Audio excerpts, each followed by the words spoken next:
was a headwind to growth and investment. And it appears that we're going to... There are pro-growth noises, and at the same time, there are some analyses that say that these will not lead to growth. So what's your take on that?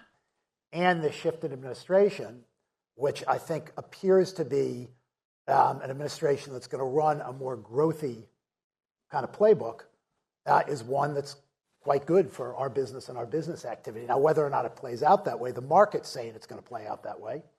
But whether it does play out that way and how the combination of policy initiatives are ultimately implemented, will have an impact on growth and asset prices, et cetera. How the market reacts to tariffs, whether or not, they have an impact that could slow growth or create a stickier inflationary environment will be dependent on what's actually implemented. And I'm sure the administration will be very thoughtful about how it proceeds. It's the same thing with immigration policy and deportations. I think it's going to be important in the course of the next few years that we find a path to closing out Basel III, and I'm confident that as we move forward, we'll find an appropriate path working with the regulators to get to the right place. If the regulatory structure was different, Goldman Sachs could choose to participate in markets differently than we can now. So could you make markets in Bitcoin or Ethereum? Well, we can't. Got it.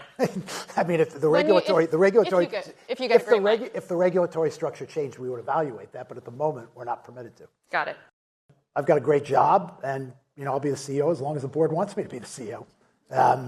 This week it seems like things are going well. Next week things could be tough, but we're committed to a strategy. We have enormous support from our board. We have an incredible team, and I think we're making good progress, but more to do. We'll continue to stay focused on serving our clients and growing the firm. Is Basel Endgame stopped, or are you going to go further?